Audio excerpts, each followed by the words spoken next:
ఏదున్నా కానీ మా అభినవ్ సర్దార్ ఫౌండేషన్ డెఫినెట్గా ముందుంటుంది.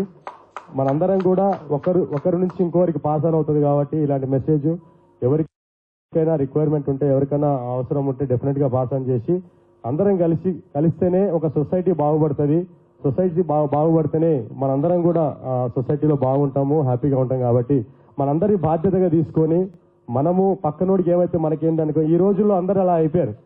మన ఇంట్లోనే కూడా ఒకడు ఎదుగుతా ఉంటే ఒకడు ఓర్వలేడు, అలా అయిపోతుంది సొసైటీ. కాబట్టి ప్రతి అందరు కూడా మనము మన పాత రోజుల్లో మన తాతలు మన తల్లిదండ్రులు ఎలా హ్యాపీగా బతికారో మనం కూడా ఆ స్టేజ్కి వెళ్ళాలి మళ్ళీ. అంటే ఆ కమర్షియల్గా ఆలోచించే దాని నుంచి వదిలేసి మనందరం కూడా ఒక బాధ్యత రహితంగా ప్రవర్తించి మనందరం కూడా ఒక నాకేంటి అని కాకుండా మనకు ఏం చేసినా మనందరికీ మంచిదని చెప్పి మేలు జరుగుతుందని చెప్పేసి మనందరం కూడా ఒక సెల్ఫిష్నెస్ని వదిలేసి అందరూ ఒకరినొకరిని సపోర్ట్ చేసుకుంటూ ఎంతైతే అంత, అంటే దానికి నేను ఇంత ఇచ్చినాను అంత ఇచ్చినాను కాకుండా మన బాధ్యతంగా తీసుకుంటే మాత్రం డెఫినెట్గా మనమే కాదు మన నెక్స్ట్ జనరేషన్స్ కూడా హ్యాపీగా ఉంటాయని చెప్పి నేను స్ట్రాంగ్గా బిలీవ్ చేస్తాను. కాబట్టి